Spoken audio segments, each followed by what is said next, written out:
Okay, so a little bit about myself. I'm one of those people who you might want to refer to as I'm an entrepreneur. I work for myself. I have done that for a number of years, but that is not the reason why I've been asked to come here and speak. It is partly because of my of the work that I have done within digital. So I like to refer to myself as a digital tribesman. In this business, people who have worked within digital for 3 years, 4 years, we like to call themselves. If you see their LinkedIn profiles, they are already called experts, and there's a good reason for that. Some of us have been in digital now. I think this is probably my 13th year, or so they're about 12th, 13th year. So we like to say that we're digital tribesmen. But my background is marketing, and make no mistake, when we speak about digital marketing, we're also speaking about marketing, because at the end of the day, we still need to reach consumers. We still need to segment markets. We still need to measure performance. So it is still marketing. So I'm a marketing evangelist. I trained with CIM. I qualified with the CIM many years ago. I think this is my 18th year post qualification. So I'm a fellow of the Chartered Institute of Marketing, and then I went on to get into digital marketing. In addition to that, I'm in training, so I believe a lot in development of people. So I like to say I'm a human development enthusiast. And of course, I am a believer in the potential that the continent has, that the power that the internet and its associated technologies can unleash on the continent. So that is probably who I am. But in addition to that, I run a digital marketing agency. We have offices in Accra. Started out in Accra here in Ghana, so it's very exciting to be having this conversation here today. It started out in Accra, and then we expanded into Nigeria, and we ended up in Lagos. I think somebody is moving this for me. Huh? Somebody is moving this for me. Go back, please. And we ended up in Nairobi, Kenya. So as an agency, we have about 30 odd staff. We have, I think in the last 5 years, we'll probably have run campaigns in excess of $1 million. We manage over 2 million. We manage over 2 million fans. This is having a mind of its own. Tell your guys to go back. It's having a mind of its own. Tech, can you please? They need to go back. Okay. All right, hold. Hold. Okay. So this is a range. This is a range of clients that we have worked on over the last couple of years. So I'll be speaking to you about some of the learnings that we've had over this period for people who are here because they're thinking about pursuing a career within digital marketing. We have done a range of work. We're probably one of those few agencies who has done work not only in social media, but in development of applications for social media, as well as advertising, done some work with mobiles too as well, and across the social media platforms, LinkedIn, Facebook, Twitter, etc., across the range of them. And in doing that, we have learned quite a bit about what it takes for people to succeed within the industry. Okay, so let us consider the landscape and what I'm going to try to demonstrate. Because if people are thinking about working within the industry, then we need to be able to show that actually that there is opportunity within the industry, potentially who are engaged online, and that is a big deal. But that in itself is not where the opportunity lies, as far as I'm concerned. And with the subsequent slide, we can see that this is not big news. And when it comes to mobiles, this is no big news. That the fact that most of the access to the internet is actually from mobile devices. So that is not really such big news. What I am interested in, though, is where we have come from. And I say this because in the early days when we started speaking about digital marketing, we realized that people kept asking me, but really, how many people are online? How many people are online really at that time? Now we're speaking 10 years ago, 10, 12 years ago. So 10 years ago, we will find that the number of people who were online in this country were less than 1 million people. Maybe less than 900,000 people. Now, if that is the case, so you're speaking to people about digital marketing, they tell you, but come on, how many people really are online for us to say that they should also be thinking about internet marketing, or as we call it now, digital marketing. The phrase digital marketing has in itself gone through an evolution. It used to be called internet marketing, then online marketing, and in its present form today, it is now referred to as digital marketing. So if we look at what we have right at the top there, we will see what the numbers are today. But if you cast your eyes back down a little bit, you will see where they were 10 years ago. Where they were about, so they're less than 1 million people who were online. So when they were asking me then, so but how many people are actually online? I said to them, it's not how many are online today. It is the fact that I believe with absolute certainty that there will be more people online next year than there will be this year. With absolute certainty that there are more people online this year than there were the previous year. With certainty. So it's not the question of so how many are there now, it's a question of what the potential is for tomorrow. And that is the reason why we're here. If we're thinking about building careers in digital, then I need to be able to prove to you without any shadow of doubt that you are backing up the right tree. And that if you decide to pursue a career in digital marketing, you will be up smiling as I am smiling today. That indeed you've made the right choice. Now, when we started talking about digital in 05, 06, now we can see numbers of 8 million, and 8 million sounds great. But you can imagine that in order for us to still be in it today, we needed to have belief. Belief that this was the right thing to do, that there was opportunity in this industry. Because at that time, what I was looking at was less than 400,000 people who were online in this country. And it's against that number that we built our business. That it doesn't matter, and this is the thing, because we're talking about careers for the future. If that is the case, we need to almost ignore what it is that is happening now and try to take a look into the future to determine that, okay, you know what, if I choose to spend 1 year studying, if I choose to spend 6 months studying, if I commit myself to 1 hour a day of studying, that the future is guaranteed for me. Because I am studying in finding myself a place in the right industry. So way back in that time, that is what it was. But you see, it is not so much. Then we had less than 400,000. What kept me going was the opportunity that actually there were so many more people who were yet to get online. And the more of them, the more they got online, the better it was. Now that is what we have here. So it is good to say that, oh yeah, there are 8 million of us online in this country. That is a good thing. Coming from 400,000. That is remarkable. But what I want to challenge you to think about is, so what happens with these 20 million people who don't yet have internet access? So the question I ask you is, will they have internet access? What do you think? Will they have internet access? What makes you so sure that they will have internet access? I'll tell you what makes me so sure, because Vodafone is there, isn't it? Right? Because Vodafone is there. They won't sleep, because that is the size of the prize, 20 million people. But the question is, where are these 20 million people today? Why are they not online today? Anyone? Yes? Anybody knows why they are not online today?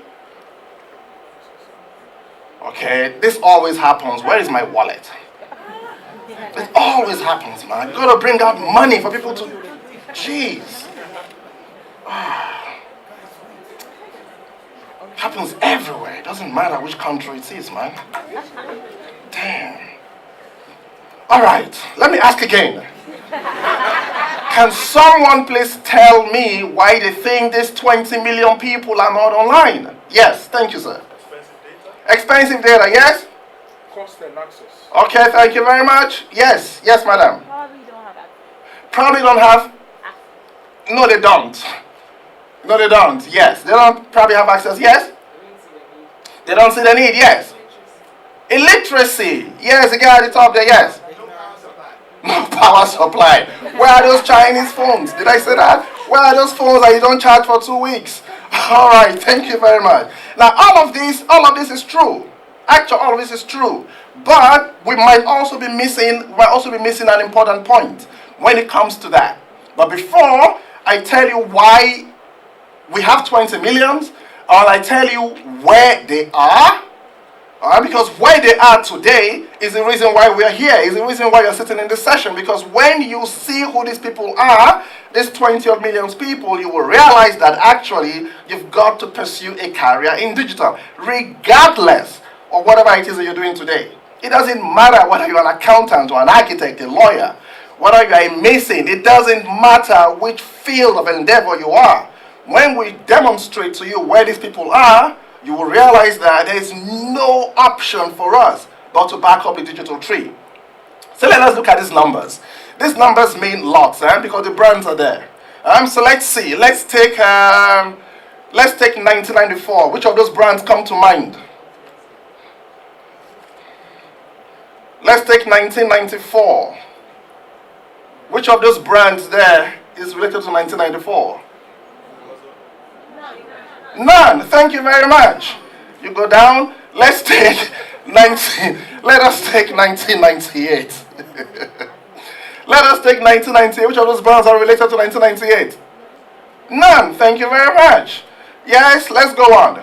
So, 1994 is Amazon, 98 is Google, 2006 is who? Twitter, thank you very much. 2005?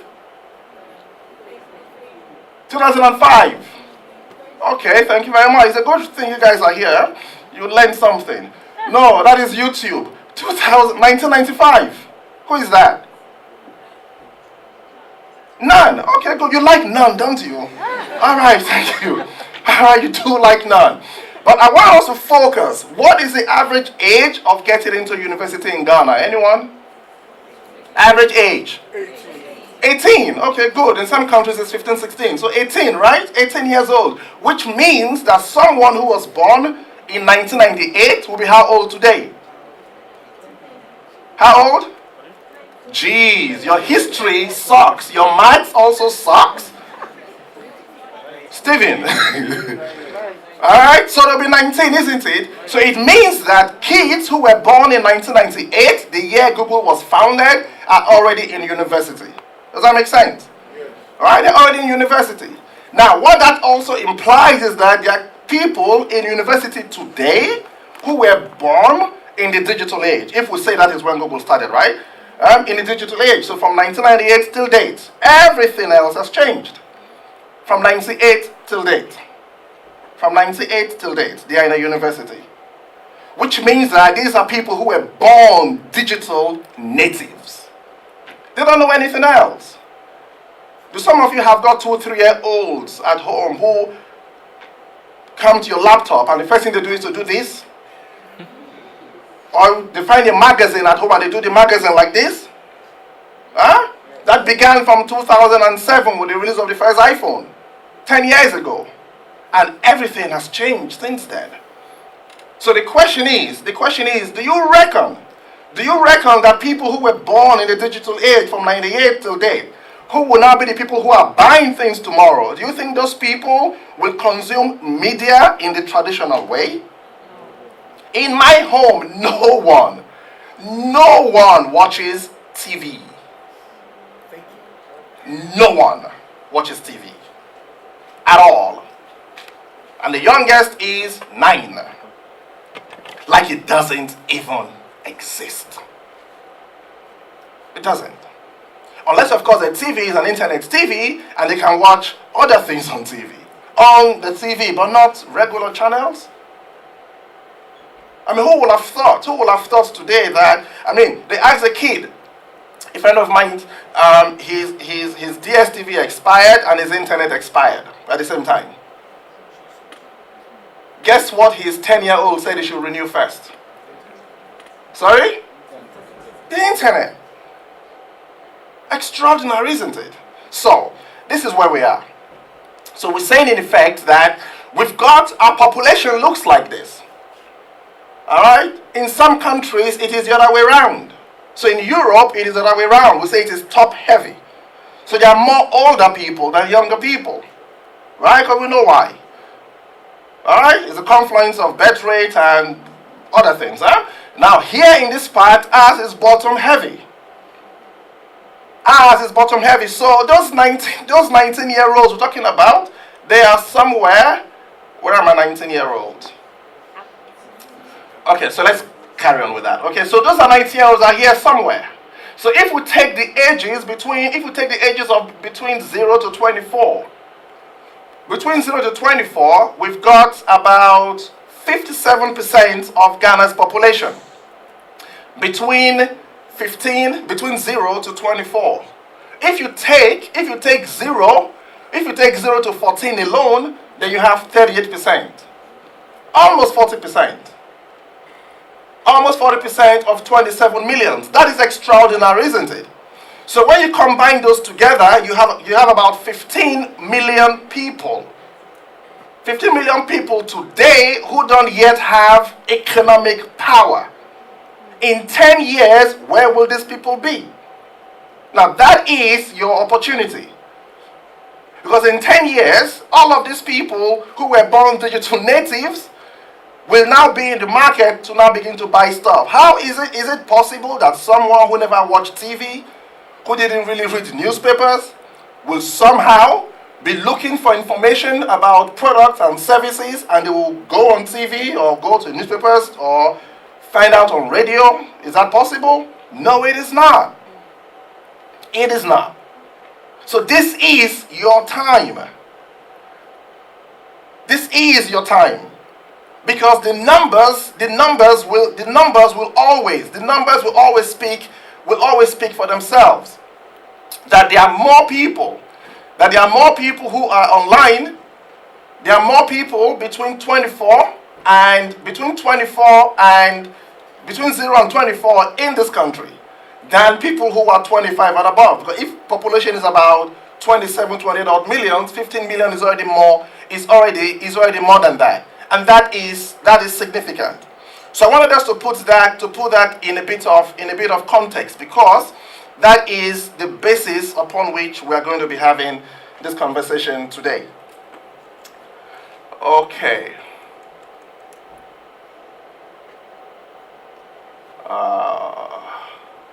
All right. So let us consider the digital skills shortage. That more and more marketing people are reporting that there's a shortage of digital skills. The question is, how can that be? I mean, how can that be? If you think about it, you know, the Nigerians like to come and study in Ghana. Why is that? Why is that? You're asking me? Who told you I was Nigerian? Why is that? Why are they coming here to study? I mean, I was trained. I was lucky. I was trained by lots of Ghanaians once I was in secondary school. You know, the question is, why are they coming? So in effect, it is not because, you know, the digital skills shortages we have is not because we don't have skilled people in this country. Does that make sense? It's not because we don't have people who are qualified in many other different fields. The problem we're facing is that somehow we still haven't gotten it around our heads in the academia that you cannot teach these courses today in business without digital. We should not. It should be a criminal offense for you to graduate people in marketing and business without digital skills and capabilities. Please clap for that. Yeah. Thank you. All right, it should be a criminal offense, because what it means is that people have spent 4 years in the university and they've come out into the marketplace for roles and jobs that they are not fit for. That they are not fit for. I said to someone recently that, it is easier for you to get a job if you have digital skills than to get a job because you have a master's degree. Because employers want people who can do stuff now. All right? They want actionable skills that people can deploy now for results that they can see and results that they can measure. Other than that, then what is the point? So, cinema, billboard, etc. All right? Whereas you could probably achieve the same with so much less. Now, it is not a question of either or. It's not a question of, okay, you know what? Let's jettison all of traditional marketing or media and let's just embrace digital. It's a question of synergy. That if you took 10, 15, 20% of your marketing budget and you employ that in digital, that you will achieve more for your money. More for your money than if you do what? Spend 100% offline. Now, Fan Milk has just launched a new, what do you call that? Is it a new Fan Yogo? Or a new what? A new product. A new product, Fan Max. Now, so how will someone like me who doesn't watch TV know about Fan Max? Because it's always in front of me on YouTube. Every time it's there. Now, the question is, if they deployed all of that budget, if they deployed all of that budget offline, then they will miss people like us who have economic power, who can afford to buy it. Alright, so by splitting the budget, because I'm sure they are doing TV as well and billboards, etc. By splitting the budget and apportioning it cleverly, they are able to reach by far more people. Does that make sense? Yeah. Alright, and also people that they can reach, that they can also measure. So why the fuss? Alright, why the fuss anyways? There's a lot of fuss because of the different characteristics between traditional as well as digital. So just some of them for the taking. That it is content driven. It is content driven. It is not about power being retained by the owner or the advertiser. Who owns the power in this digital space? Anyone? Who has the power? The user. Thank you very much. The user has the power. Not the advertiser, not the owner of the publishing house, none of them. And the user has the power because the user is one who consumes content. It is unconstrained. Alright, sadly, when somebody does something,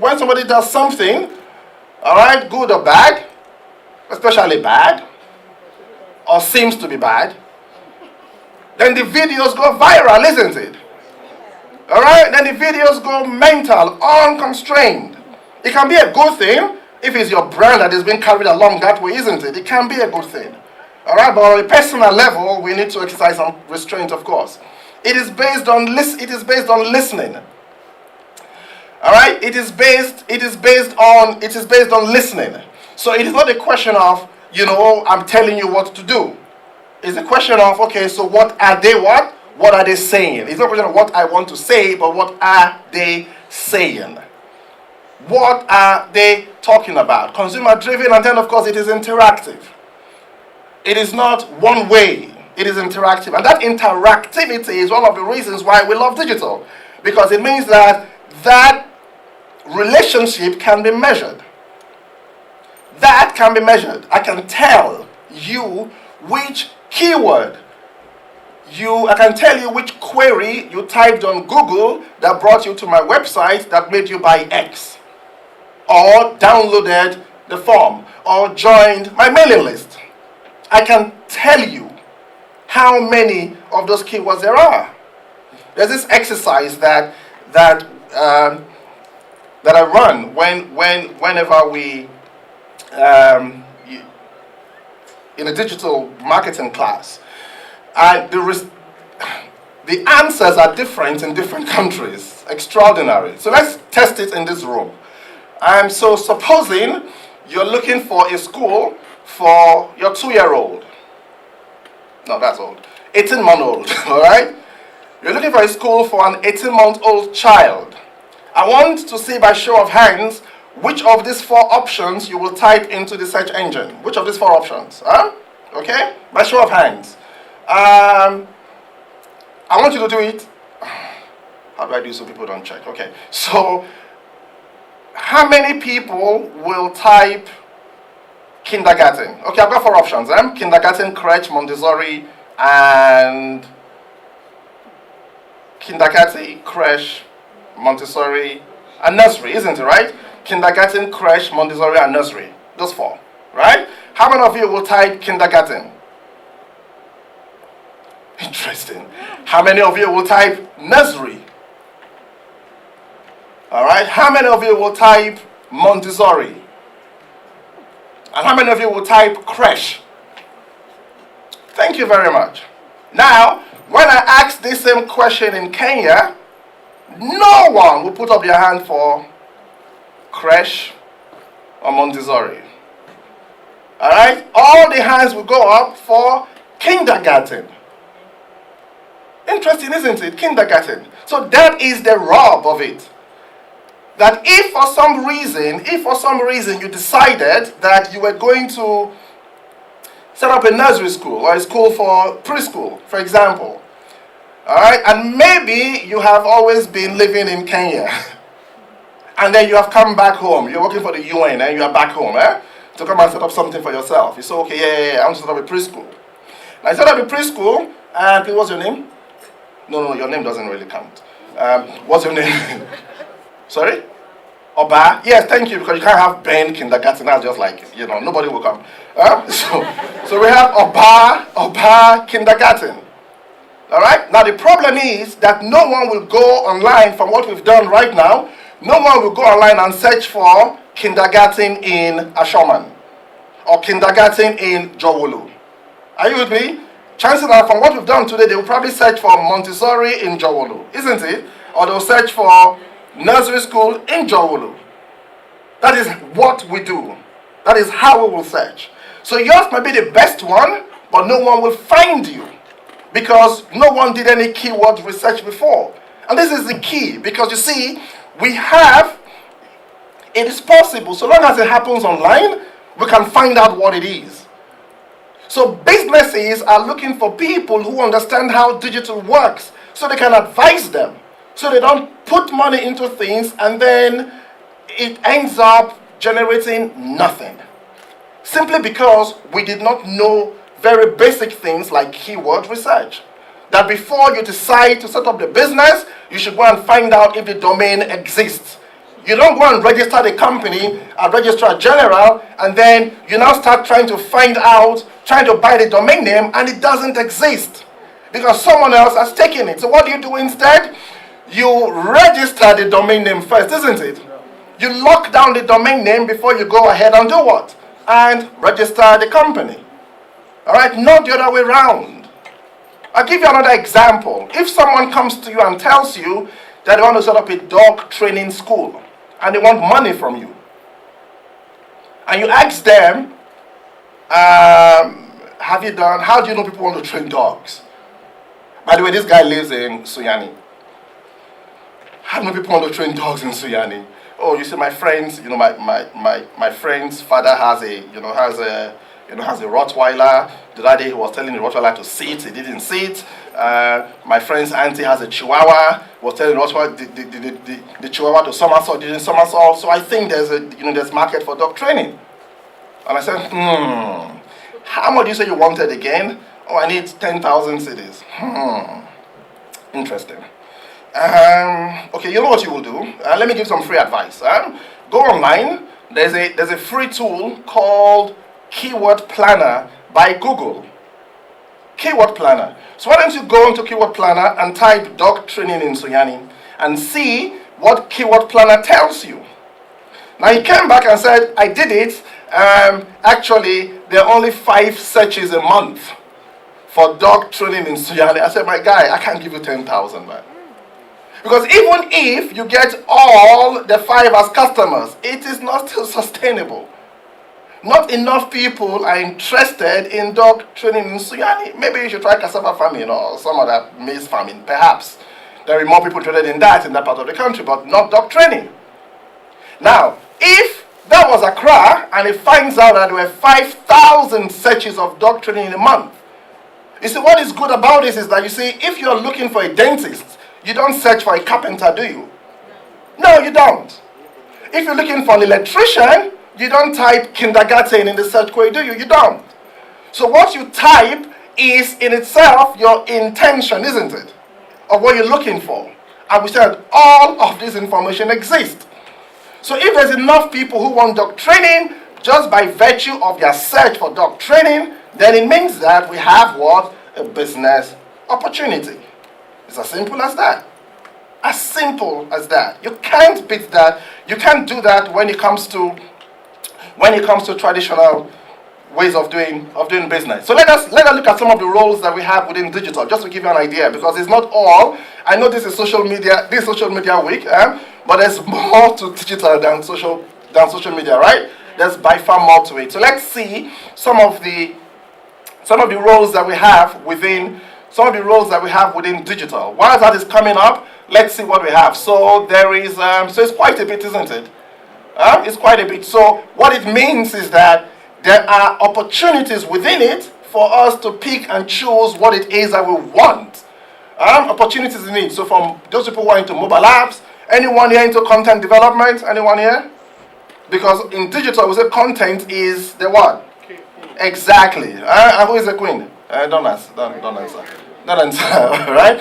So there's videos, there's strategy development. So people who can think big.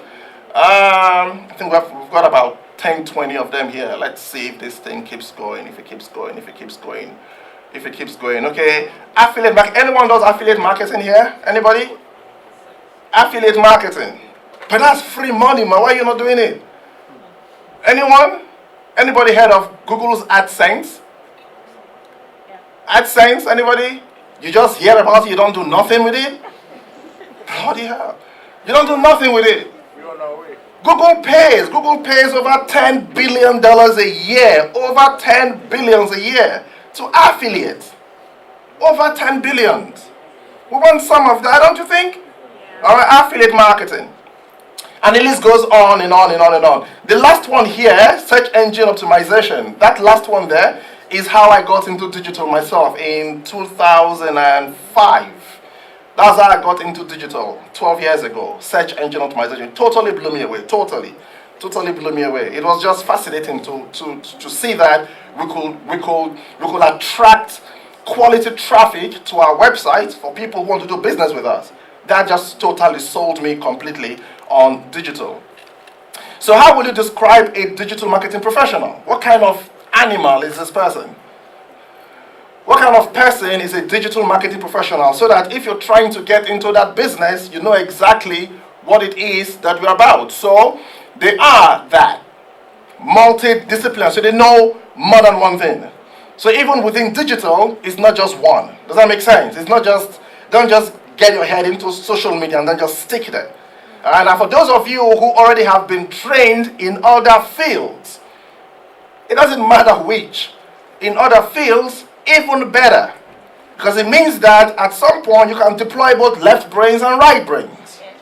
All right, left and right. So that is great. That is a good thing. They also tend to be data driven.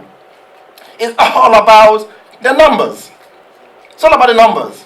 One day, a client of ours in Lagos, said to me, he just made this flippant statement and said, it seems as if the page is, this last 3 months has not performed as well as the previous 3 months.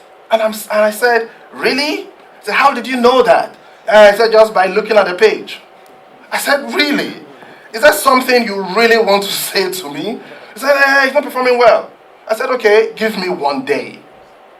Just give me 1 day. And I can come back to you. Because you see, unlike other things where you can just make broad statements and say, oh, it's not working, it's working, I don't like, I like, etc. With digital, you can't get away with things like that. Because we can check. All right, we can check. The point he was trying to make was that since we made changes within the team that manages his business, performance has dropped. That's what he was trying to say to me. He didn't want to say, but I knew that's what he was trying to say. So all we had to do was to go back and begin to compare numbers for the last 3 months to the previous 3 months. And on every single indicator, on every single key performance indicator, this 3 months was better than the previous 3 months. On the weight of that evidence, he backed down. It's as simple as that. There's no need to get into an argument. Huh? Are you with me? There's no need. Let's just check the numbers. And it's a good thing for us in digital because that makes our work iterative. Because unlike what happens in traditional, all right, when you put up an ad on TV today and you book it for 3 months and something happens, that's it. There's nothing you can do, can you? There's nothing you can do. It's gone. If you put up the billboards, that's it. It's there. You booked it for 12 months. You know, you can go and change the creative, but that's just too much hustle. They charge you more money for photo shoots again. It's hustle. In digital, we can turn things around that quickly because we are checking immediately. Does that make sense? You put up your ads, we check in 2 days, 3 days, 4 days. Let's start optimizing these campaigns now to get the best out of it. If you're running search campaigns, you're running display campaigns, one of your objectives is to try and reduce your cost per click. And you are optimizing quickly. All right, it cost me $1.50 per click. I got to bring this down to 60 cents per click. How do I do that? What am I looking out for? 1, 2, 3. Okay, let's start working. And off we go. Which is the reason why when clients tell you they're going to pay you, they say, oh, but you know, we pay, this is hilarious. We pay our creative, we pay our media buying agencies, we pay them 5%, or worse in your case, maybe even 3%. So you guys, why are you charging 18% or 15%? I said, are you having a laugh? The last campaign I ran for a client, we were working on more than 6,000 different keywords. Can you beat that? The ads were running on more than 50,000 different websites. You got to be on it every day. You were checking every single time, moving keywords from broad match to broad match modifiers to phrase matches to exact matches, etc. On a constant basis. You've got to be on it. You're spending £20,000 on that campaign over 6 weeks. What's a big deal? My life would be much easier if I could just put the ad on TV, book the damn slot, call graphic, I want full page, this day, that day, and buy the billboard, isn't it? I can do that and go to sleep. If you give me 5% for that, I'm a happy man. That's good. But if you tell me you're going to give me 5% for all of this, I'll say, guy, thanks, but no thanks. Because this is work. This is technical stuff. All right? For you to work on it, for you to optimize it, this is serious things. You can't just wish it away. All right? So increasingly, there's more and more demand for people who understand how the numbers work. All right? How to make campaigns better on a continuous basis. All right? So they are data-driven. They have their fingers on the pulse. They've got to know what is going on. You know, there have been times where I've been on the client side to train. And then you pull up your dashboard for whichever platform it is, and the damn thing has changed from what you saw 2-3 hours ago. It's changed. Now, these days, they don't even announce the changes anymore. They don't. They don't announce them anymore. All right? They just change them, okay? Those days, they make a big announcement, but now they don't make anymore. They just change them. So you got to know what is going on.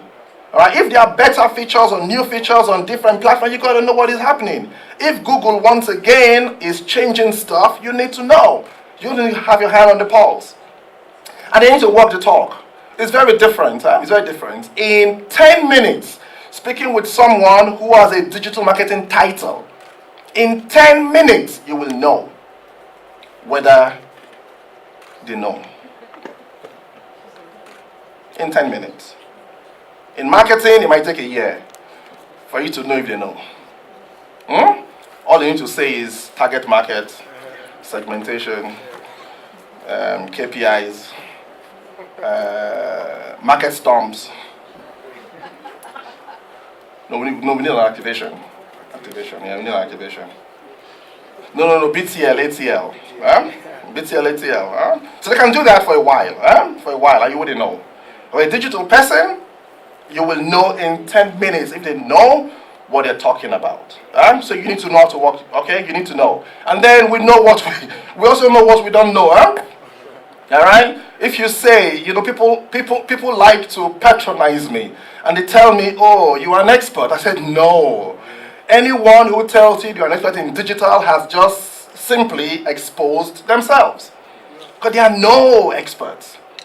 They're not. Now you will see why later on today. They are no experts. Don't kid yourself. They are no experts. Experts in what?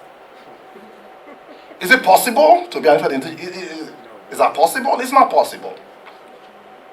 Alright? There are agencies in the UK, all they do is SEO. That's all they do. There are some, all they do is mobile applications. There are some, all they do, I was on a course with a guy. Alright? All they do is run PPC campaigns. Not display, just PPC campaigns. They are freakishly good. They run thousands at a single time. That's all they do. So it can be that specialized. How can anyone say that it's like a doctor saying he's an expert. He's an expert doctor in what? You can't, for example. So we just keep learning, isn't it? We keep learning because things keep changing all the time. And then, of course, they can get their hands dirty. All right, so I don't run campaigns myself anymore. I don't need to go to the back end. I don't need to pull up reports and stuff like that. I don't need to anymore. I've paid my dues. All right, I've paid my dues. I've paid my dues. However, make no mistake, and my colleagues know, make no mistake. If for some reason, because it rained, you decided to come to work, or you had a bellyache or a tummy ache or something, if for some reason something happens and you couldn't do what you needed to do, you can be sure that I can do it myself. I can do it myself. There are no qualms, I have no issues, no hang-ups about rolling up my sleeves and getting my hands dirty. No hang-ups about it, because that is who we are. That is what this is about. Alright? Because you cannot learn digital by reading a damn book. There are many disciplines you can study like that, and that's okay. There's nothing wrong with them. You can learn marketing by reading a book. Lots of books, the cutlass and all. That's okay. That is how it is. But you cannot speak about digital with confidence if you have not studied and practiced. Does that make sense? All right, you have to know how it works. So they are able to get their hands dirty. They have no hang-ups about that at all. It's time for me to recharge. Okay. Just checking. Are there any better malls here? Yeah. Okay. So in terms of career paths, you've got three broad areas that you can look at. So one, you can be on this side, which is a client side. Which is a client side. You can be on the client side, or you can be on the agency side, or finally, you can be a freelancer. Alright, so somebody who knows about a certain aspect of digital a lot, and they want to offer their services. Alright, they can offer their services directly to agencies, or it is possible you can offer them to clients too directly. So there are many people in this country who are very good at content development, who clients engage directly, alright, to work for them. So that is possible. So in terms of part, those are the three things. So you can work from the client side. You can work within an agency, or you can also be a freelancer. Now, each of them have got different opportunities. So if you are working within the agency, some of the things that you will need to pick up, some of the skills you need to pick up, time management skills, because clients' work is always time bound. So if you are a slacker, somebody who always leaves things at the last minute, you will let your agency down all the time. Alright? It doesn't matter how good you are, how good your digital capabilities are, you will let your agency down all the time. You will also learn how to manage clients. Client management is a big deal. Especially if you know more than the client. You cannot just tell them all the time that they are rubbish. Alright? You will lose business all the time. Your responsibility actually is to try and help them understand better. if that is the case. But make no mistake, the serious companies today are hiring people from the agencies to come and become digital managers within the client side. So increasingly, you're going to be meeting some very bullish people, some serious people on the client side who know by far more than you do on the agency side. All right, by far more. And I know a few of them. I know a few of them. All right, I think you met one yesterday. Steve, actually, the two I know here are actually called Stevens. So one is Boydie, and the other one, I'm very proud to say, is Sawyer. You will run into him. All right, and then of course you also learn about deployment of strategy, because you see the owner of the strategy is a client. So what you do in digital is for you to interpret that and try to bring it down, or find ways that you can use digital strategies to make their own strategies come to life. All right, so you will learn how to deploy those, and then of course you will also be exposed to the tactical side of digital marketing. So post promotions, promoting pages, running search campaigns, SEO, etc. You'll be exposed to those, and then because you're an agency, you will have clients from different sectors. All right, so how you deal with an FMCG is not the same way you deal with a finance house, not the same way you will deal with a government agency, and not the same way you will deal with an NGO, for example. So you can have multidisciplinary experience. Whereas if you are on the client side, you will have more in-depth knowledge about a particular client industry. You will learn about audience analysis, and increasingly the different platforms are helping us a lot more to understand our audiences and the consumer journeys, where they start from, where they end, what they do, etc. So you're able to do that quite a lot. Achieving KPIs, issues of measurement we'll speak about, because I said to someone the other day, I said, if you learn Google Analytics, if you learn 10% of its capabilities, you are an expert. You can quit your job, set up an analytics consultancy, and help companies make sense of their numbers. And these days, Google even has data visualization, which is even better. If you can learn that, then you are good. All right? Even what you can earn from running training sessions, and that alone is a big deal. You see those people who run financial modeling courses using Excel? Yeah. Exactly. Those guys know like 10% of Excel.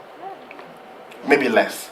All right? Maybe less. But they run those courses, and people pay them money to run, isn't it?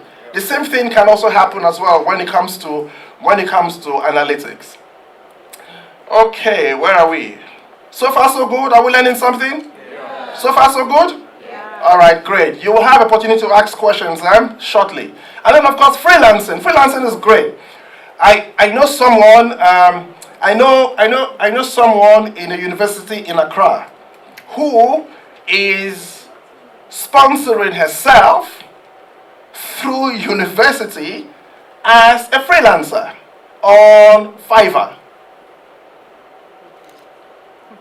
As a freelancer on Fiverr, she's getting herself through Valley View University. She's Nigerian. Through Valley View University, this is what she does. She develops content. So you got a profile, they put a little content, she helps them develop the content, and they pay her money. Well, and they pay her, even $100 is 450 Ghana cedis, isn't it? Yes, that's decent money, right? If you do 3-4 of that in a month, you are home dry. Home dry. All right, so there's Fiverr, there's Elance, there's Freelancer. I have used all of these. I have outsourced work to all of these different platforms. I started out with Elance, and then I've done more of Freelancer and Fiverr. So when I have projects that are a bit complicated, or where we feel that we don't have enough time, I tell my guys, go and put up a brief on Freelancer or Fiverr. Just go and put it up there.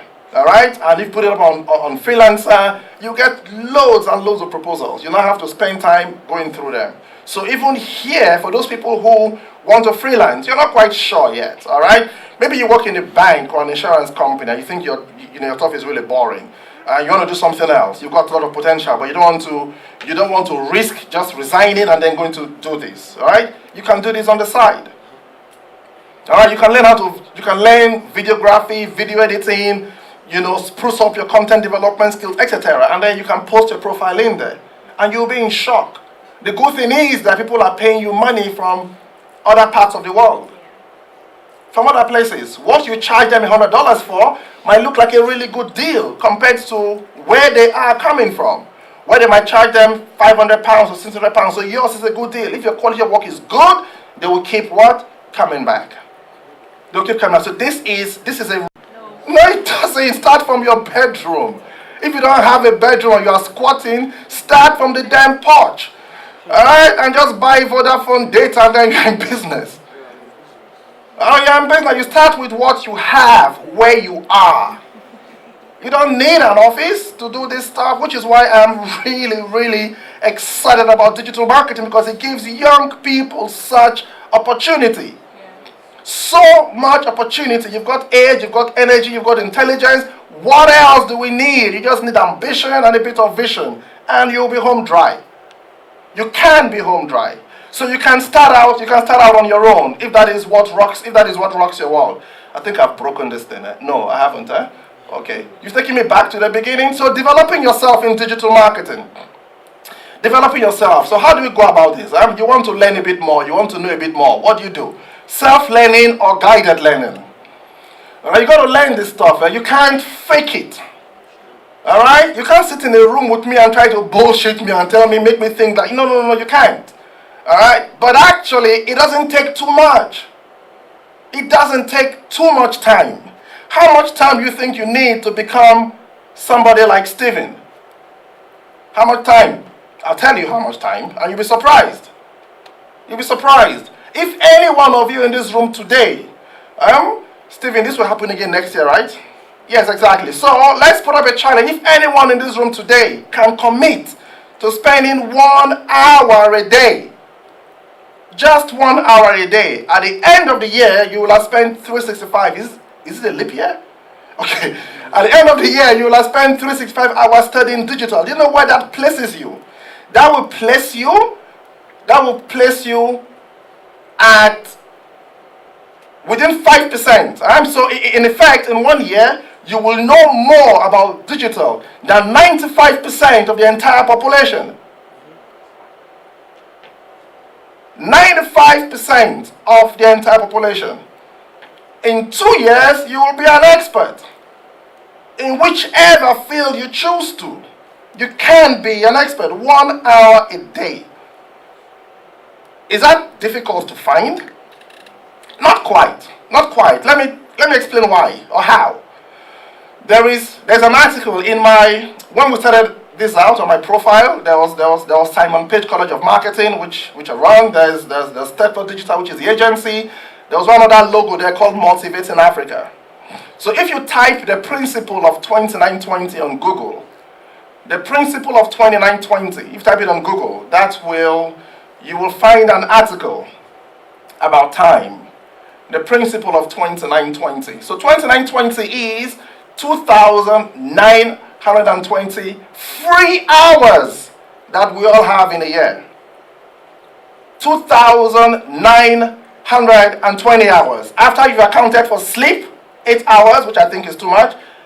Accounted for sleep, 8 hours. Work, 8 hours. Accounted for the funerals, the parties, the birthdays, etc. You still have 2,920 hours. All I'm asking is 1 hour a day. 365 hours. It takes 50 hours to type out a best-selling book. And yet we've got almost 3,000 in a day. Sorry, in a year. That's all it takes. So it's up to you actually. If you think you want to, or if you think you don't. But I tell you, the difference between those people who win and those people who lose is the extent to which they deploy their 2920. So you decide whether you want to spend that on self-learning or guided learning. It doesn't matter which, but you've got to be what? Learning. Does that make sense? Huh? You've got to be learning. And we've got options. There are options, lots of options. So there's Google AdWords certification. When I did my Google certification, it was $50. $50 now is free. All right, now it's free, and people are still not doing it.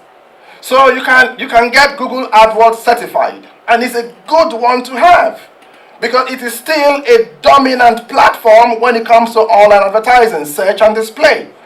So if you can become certified, it's a globally recognized certification. If I see it on your CV, I know that's a serious person. Why? Because no one organizes classes for AdWords.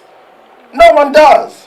Or even Blueprints, or maybe even Twitter Flight School. No one does. It means that the person has committed themselves to what? To learning, isn't it? And that is why they have it in there. And you can't fake it, because I will ask you for the link. All right? So you've got that. And then, of course, you've got, you have places like Udemy. And there are many more like that. We call them MOOCs, massive open online courses. So you've got places like that. You can go and learn things online. There's lynda.com, there's lots of them. And you can learn things online. Or you attend seminars like this. And people are offering lots of free seminars. Lots and lots of free seminars on digital. And people still don't go. It is extraordinary. All right, perhaps you're not interested, but if you are interested, you must find every opportunity to milk out some knowledge. No one can steal it from you. You either have it or you don't. No one can. These guys here, e-consultancy, this is how I broke into digital 12, 13 years ago, e-consultancy. I paid £395 for membership, the best membership money I've ever paid. And I've paid loads of them in my time. The best I've paid, £395 then. £395. But paying that, I got access to lots of reports. What they call best practice guides. And I downloaded the one for SEO. 312 pages. I printed the damn thing out and read it twice, cover to cover. But you can't just read digital, can you? The way it was designed, as you read, you practice, you read, you practice, you read, you practice. I got a guy's website in the UK from nowhere to the first page. I was excited. And I did it for free just to try my hands on the damn thing. But it was working. The fact that you could study something now, try it, and you can see it working, was for me, was like utopia. I said, this has got to be it. It's got to be. So membership sites like e-consultancy and smart insights, you'll find really useful. And then, of course, there are other resources. There's not enough space to mention all of them. There are other resources like Social Media Examiner. For those of you who want to know what is going on, you've got to be on that. You've just got to be. On Social Media Examiner. All right? The leading experts in anything, you will find them in there. So if you have a challenge, just go there and do a search. Somebody in there has an answer. So if you are in this business, then that has to be one of your resources. Smart Insight, Social Media Examiner, and then e-consultancy. There is one here, which for some really good reason, you can't see. You can't see. They don't do lots of funny colored stuff.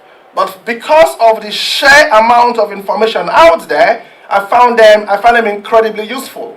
It's called Who is Blogging What? It's called Who is Blogging What? So what they do, they curate important, emphasis on important content around the internet. They put it together and then they email it to you. So if anyone makes any changes on anything, whether it's Facebook, Twitter, LinkedIn, Google, etc., Snapchat and the rest of them, they make any radical changes, anything at all, it will be in there. They will send me the link. They will send me whatever anyone has written about it. So I get to know. Remember what I said, having your finger on the pulse, isn't it? So I'm not worried if I'm going to miss out stuff or not. These are just a few of them. Now, one of the issues with Facebook Blueprint and Twitter Flight School and Google AdWords is that they are all, they are disparate. They are good, but they are disparate. So Google AdWords will teach you how to use Google stuff. Facebook, how to use Facebook stuff. Twitter Flight School can mislead you, and you think you're going to be a pilot, but no, you're just going to be a bird that tweets.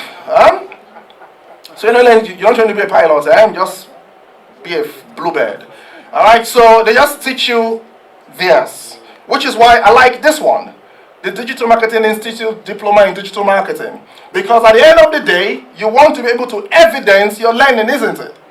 All right, so you want to be able to evidence your learning, and the good thing is they bring all of these disparate things together. Does that make sense? Together with analytics and together with strategy and planning.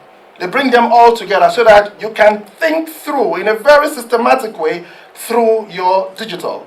So at the end of the day, when somebody brings to you a digital plan, for example, you can see if it hangs together. All right, if the component parts fit together. So that is quite a useful qualification to pay attention to. All right, I think it's coming to Ghana very soon. I think between now and the end of the year, someone will be offering that qualification. I think it's Simon Page, actually. I just have to add that. All right, it's already been offered in Nigeria and already been offered in Kenya, and it's a really good qualification. So what do we have here? So finding your path. So we're coming to the end now. So you need to think about which part of it you want to focus on. It is good to know a lot about a lot, but which role do you want to function in? And define your career needs. That is really, really important. Sorry, this guy has to keep following me with a camera. Sorry. All right. So we've got to define that. Prioritize based on training, education, progression, culture, etc. This is really, really important. And don't just take a job because it pays well. All right. If it is your first one and you are not learning, then you're wasting your time. If you're not learning, you're wasting your time. So you need to make sure that whatever it is that you are, whatever role you find, whether it's agency or client side, just find out who it is that you'll be reporting to, or who it is that leads your team. If it is somebody that you know more than, then you're just going to collect money and waste away. So make sure that you are in the right kind of organization.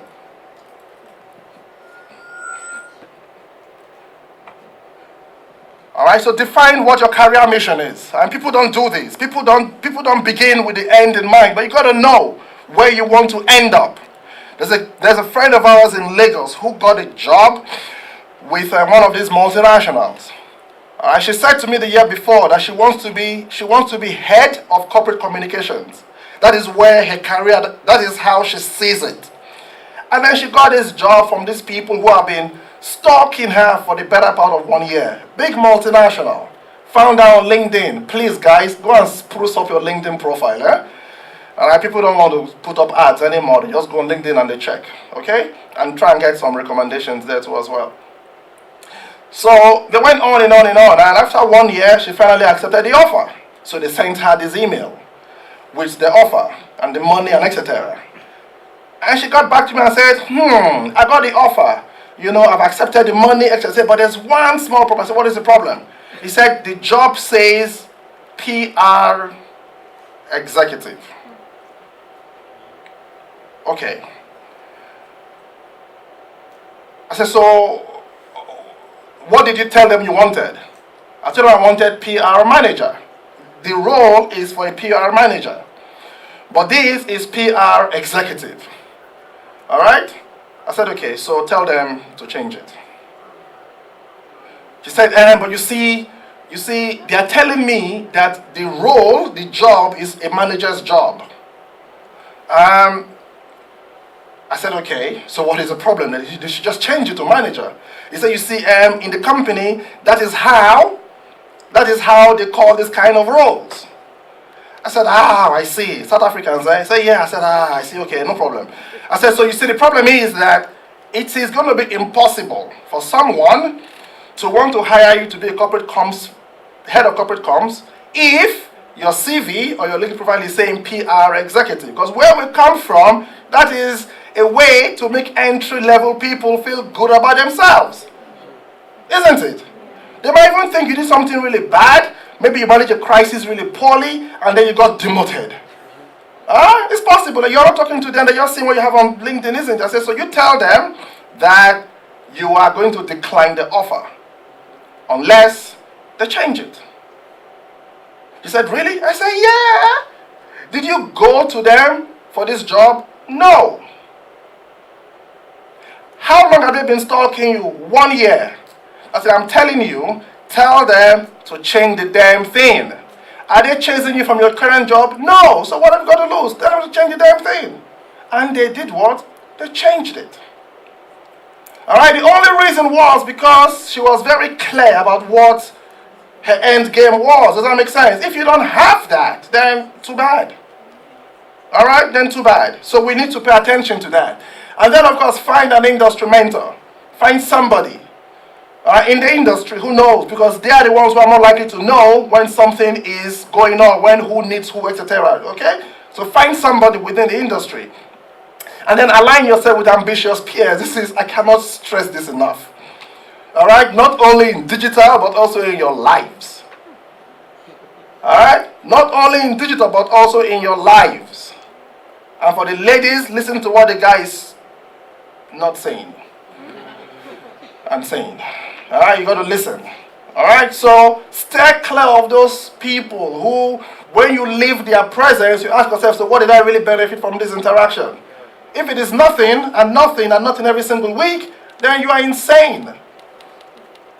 Or you're insane because they're not helping you move forward, are they? They're not.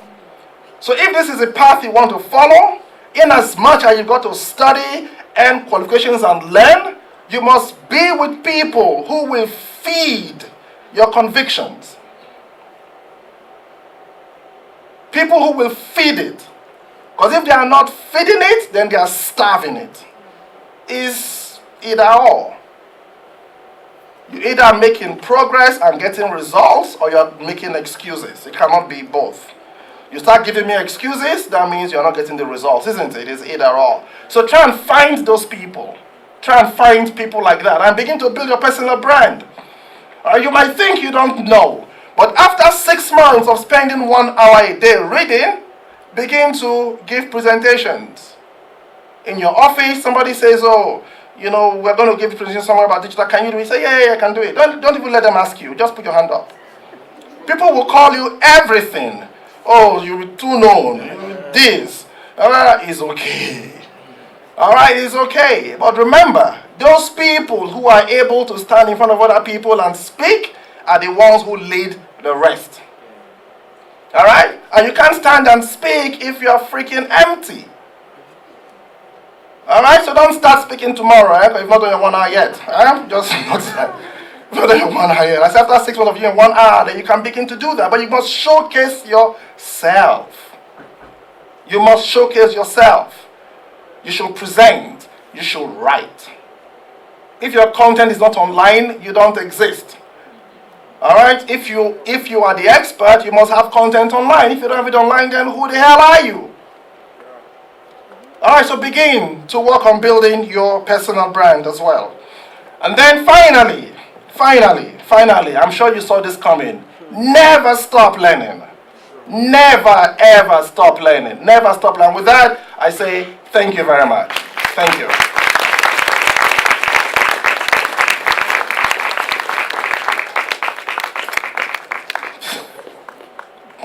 Nobody wanted. Alright, I understand there is time for some questions. Yes. Is the microphone available for... If you have questions, put up your hand, or if you have written your question already, raise the paper. We'll come for it and read the question out loud. Yes, sir. I'm sure I can hear you from there. Yeah. My question, I have a number of questions. Would you like me to go through them one by one, let you answer, or go for? I need pen and paper then. I'm not sure I can remember all of them. So start with the first one. Okay, so the first question is, what do you think the role is of digital marketing in terms of promoting agriculture to the youth in Ghana? Because that seems to be a hot topic, how to make agriculture cool among the youth. So that's the first question. Okay, so the answer, the simple answer, because you use the word promote, the simple answer will be, where are the youth consuming content? That's, if you can answer that, then I think we've got the answer to the question, isn't it? Because if the youth are consuming content on radio, then that's where you've got to be. If they're consuming content on TV, that is where you need to be. But if they're consuming content online, and you have lots of content to dish out to them, then that is where you've got to be. All right? So yes, the role of digital marketing channels to promoting agriculture amongst the youth in Ghana will be critical. Okay, and my second question is, according to Gary Vaynerchuk, he feels that Twitter is dying and Snapchat seems to be the future of social media. What are your thoughts on this, especially considering the African context? Let them die first and I'll speak. And do you know if there currently exists a social media platform specifically for Africans? Yes. It's called Facebook. And then, final question. I said Please. Final question Yeah. was, what are your thoughts on creating a Wikipedia profile for personal branding instead of LinkedIn? What are the benefits or risks of doing that? Thank you. That's it for now. All right, you're welcome. Okay, so the last question, the question are really good ones. If you the one about Twitter and Snapchat and things like that, it's very difficult for anyone to sit anywhere and make predictions. But I can make predictions just because I want to get people to click on my article online tomorrow. I can, but it's pointless because we don't know. Our predictions about the death of newspapers have not happened, have they? No, they've not. So it's really pointless. So when it dies, we can do a postmortem. Until then, let me answer the next one. So when it comes to profiles, you see, the thing is that you will find that with many searches that you do, the Wikipedia result comes first, isn't it? And there's probably one reason for that: the millions of links that goes into Wikipedia. So I won't tell you not to do it. Many people will want to go to LinkedIn first and search within LinkedIn. But if somebody just wants to search, for example, then you want to give them the opportunity to do that. But if you do that, then it means that you need to check all the time so that somebody who doesn't like you does not go and change whatever you've put on Wikipedia. All right? Because the wikis means that people can change stuff. All right? So you have to keep checking it. But I don't see anything wrong. I think many brands have profiles on Wikipedia these days anyway. All right? Yeah. Thank you very much. Thank you. Thanks a lot. Yes? All right. In order to pursue digital... And sorry, there was one about social media platforms for Africa. Yeah. All right? I'm sure there are. All right? I'm sure there are. I'm not sure. I'm not sure what the impact they have. But there's always room in digital for niche offerings. Always. All right, there's always room for niche offerings, always room. And will any of those niche offerings become bigger than Facebook tomorrow? Yes, I believe that. Are they bigger today? No. Is there any platform in Africa that is being used more than Facebook? None. So that was the import of my response, that the one it's for us here is Facebook. All right, thank you very much, man. Thanks. Yes? I'll read 3 questions, then you answer, then we'll take them. No problem. Okay. In order to pursue a digital career, is there a must to do a course in marketing? How do you get back to ranking on page after Google plagiarized your website? The last one.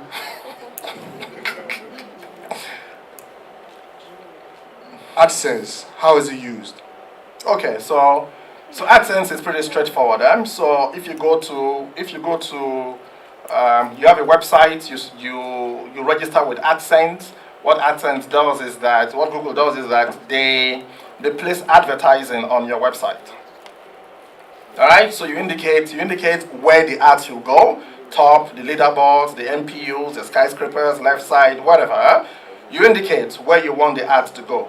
You can also indicate, for example, which ads you don't want to see on the ad. Sorry, on your website. Maybe competitors, for example, that you want to see on the website. So what happens is when somebody clicks on the ad, on your website, you split the revenue with Google. Pretty much. Simple as that. Many years ago, you register now, the ad starts showing tomorrow. But it doesn't happen like that anymore. It took me like 6 months to get our AdSense thing working. All right? They just kept coming back and saying, no. It took like 6 months to get it for 3 different properties to be on AdSense. Does it work? Yes, it does. They pay, like I said, they pay over 10 billion a year to people, to different publishers. So if you have a website, you're a publisher, to different publishers all around the world. So that's that for the AdSense. Do you need to study marketing to be a good digital marketer? No, you don't actually. Just study digital marketing. No, you don't. The people should study what they're interested in. All right? One study of something will lead you to other things. So you try and get as much as you can get from digital marketing. Don't forget that digital marketing is marketing. It's just that the channel that is different, okay? So it's marketing fundamentally. So whatever terminologies you find within marketing, you will find a lot of them within digital. They just call them different names. But it will still be principally the same thing. Now, if you feel, after you've maybe earned a diploma, for example, or done the AdWords and things, that you feel that you still have knowledge gaps, or you are now targeting a different role, because when you start out, you'll be an executive, isn't it? Yeah. Eventually, you want to be a manager. Yeah. Now, the more you know, the better you will get. It's a truism that if you want to earn more, you should develop yourself more. Does that make sense? Yeah. All right, you develop yourself more. It is not possible for you to develop yourself to this level and your money will remain at this level. It's not possible. It's impossible. The money will have to rise to your level. It has to. Okay, so should you study marketing afterwards? Professional marketing afterwards? Yes, you should. All right, if that is what the need is for your career at that moment in time, then please do. But it's probably not even marketing. It's probably you want to study something in PR, because that is where you are aligned to. Just study some more. You can't stop. It doesn't matter what it is. All right, it doesn't matter what you, but your digital capabilities will give you an advantage, whatever else you've chosen to go and study or have studied. And there was one in between. Let me clarify the question. Google question. Just one second. There's a Google question about Google penalty, right? Yeah. Okay, yes. Okay. So I started a web development company, and then within 3 months, I was ranking, I think, number 9 on Facebook or Google. So what happened was that I realized I wanted to rank higher. So I started using some black hats techniques to do it. And then I realized I was moved to should I start all over again? Please do. This is really important. Okay then, so I started a web development company. I'm a web developer. And then what happened was that after 3 months, I used all the SEO techniques I know, and then I was ranking number 8 on the Google first page. And the keyword was web development in Ghana. And web development in Accra, I was on the second page, and I really wanted to work to come on the first page. And for web development in Ghana, I actually aimed to rank number 1 or 2. So I tried to use some black hat techniques. And please explain what that is. He means witchcraft. Well, something like that. In SEO terms. Well, it means what is not acceptable by Google, but to get you the results. So it gets the results faster, but it's just not like let me say legal. So what happened was that I was moved to page 5, and now I'm struggling to even get on the first page. So. You mean only page 5? You were not like taking off the search engine completely? No, I was moved to page 5. These guys are lenient. They've gone soft, eh? Because even BMW was taking off search.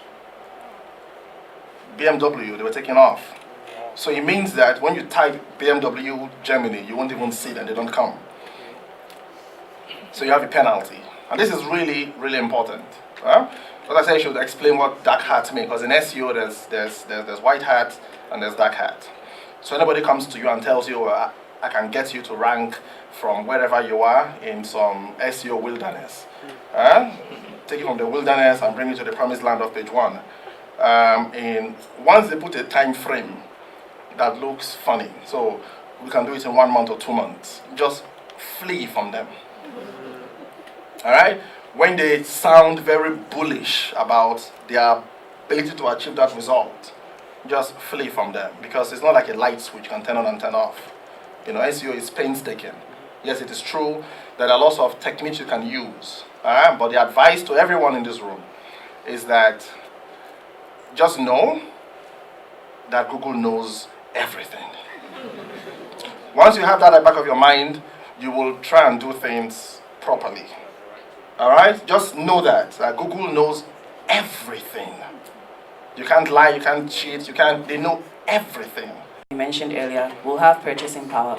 Is it wise at this time to create content or product or digital products targeted at that generation? Okay, good question. Let me cite up a bit. My role here today is to speak about digital careers. So in that context, I'm saying that your future careers have got a lot of potential, because the people that are coming through are all going to be digital natives.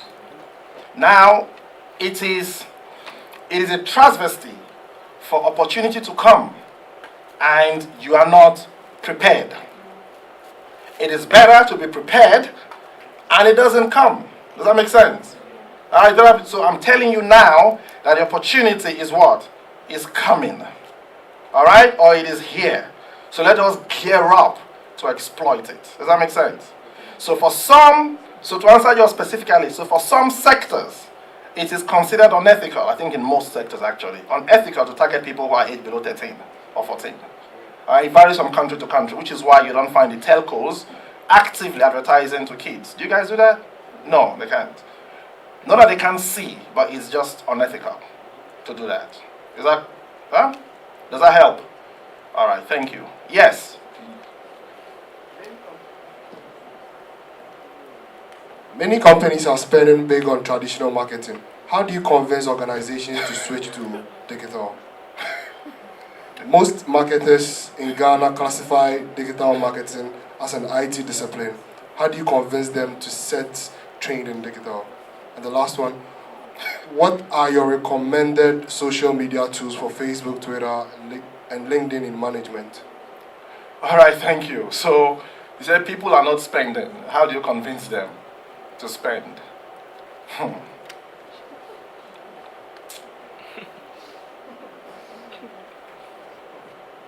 I've been trying that for the last 12 years and I've still not been able to convince them to spend more on digital. However, yes. How many companies are spending big on traditional marketing? How do you convince them to move to or to switch to digital marketing? Okay. All right. Now, okay.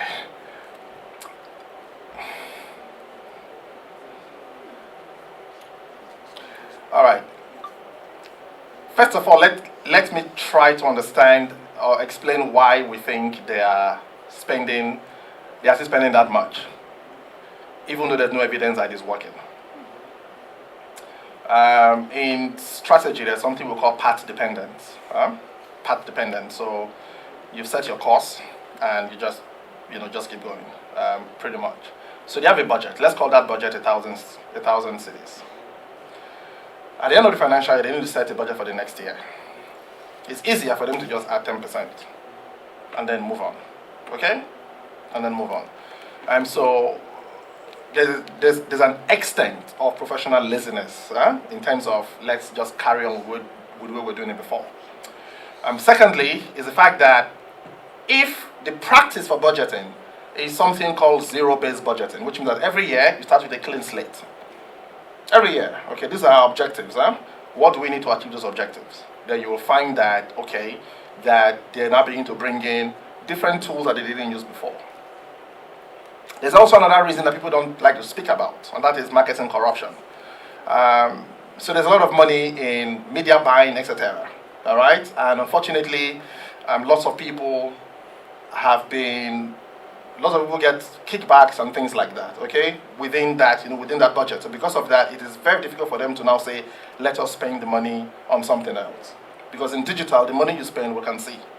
You can't fake it. You can't everything you spend, you can see. All right, and your clients want access to the back end, so they can see actually how much you're spending. So that becomes a bit difficult. So there are cultural reasons within the organization that is preventing them from doing that. Now, the only way to win in convincing them, and this is work with many organizations, is don't worry if all they give you is 0.5%. Your responsibility is to make it work. All right? Is to make it work, because you can't fight or argue with the evidence. If the evidence shows that for this small amount of money, we're able to achieve X, then they are more confident to spend a bit more. Are you with me? To spend a bit more. Everywhere we have worked as an agency, we have seen budgets increase for digital. Why? Because they can see that it is working. So be patient. All right? We will not, it will take a while to get to that point where they will say that, you know what, we are digital by default. So everything must begin with digital, as it happens in many other countries. It will take a while to get to that point. But for now, be satisfied with your budget just increasing year in, year out. All right? And eventually, someday somebody will say, why are we spending all this money on this anyway? Where we can get so much out of that. Together with, we can tell that it is working or when it is not, when it is not working.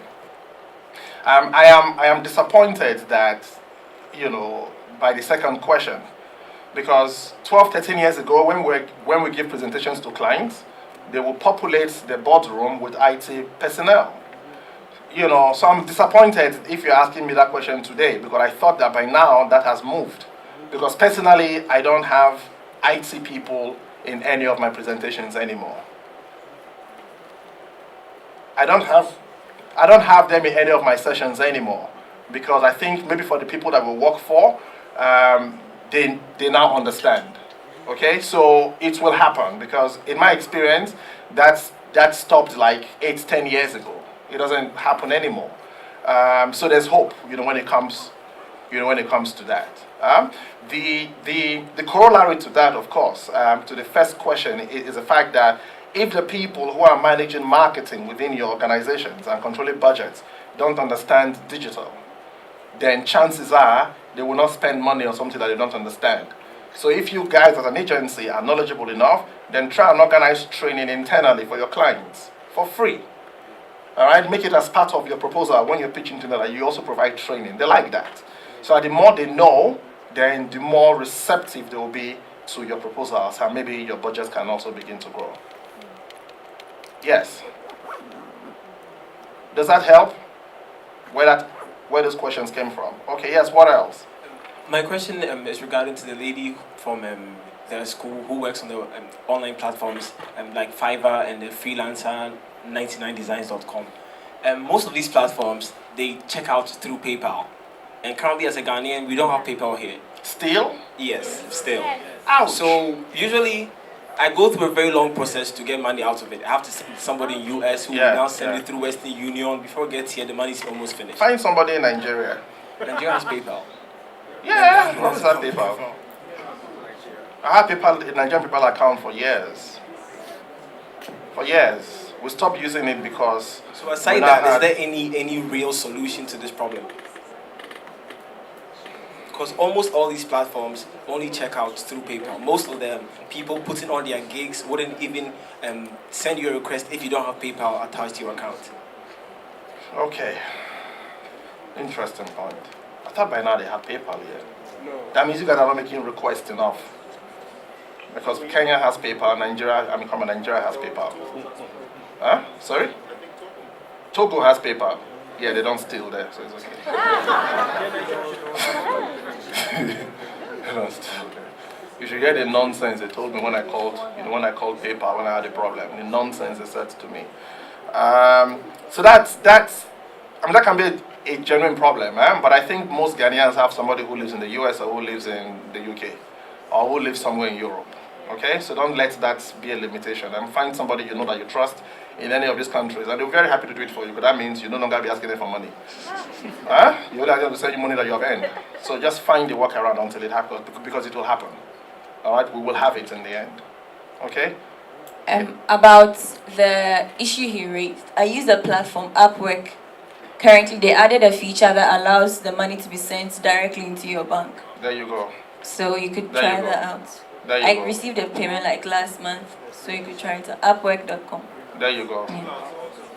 Sorry? True lands. Okay. Okay, so All right. Upwork, True Lands. All right, so that sorts you out. Thank you. Thanks a lot for that. Someone has something else. That's to why say. you need to come to gatherings like this. You'll be amazed what you will learn.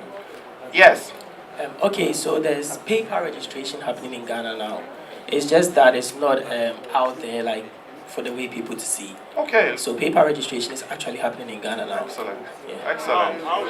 And how do you register? There are companies like J. Kofi Digital Marketing. There's Expert Digital Marketers. So there are people who are They're helping actually people- registering PayPal now. Okay, so they're using the And it's- channel. Yes, and they Okay. use it through UBA AfriCard. Okay. So it's actually verified through UBA. Okay, so people can check with UBA Yes. to find out what. Okay, that's good news. Thank you. And I register too, so you can check me out. Okay. Vodafone, power to you.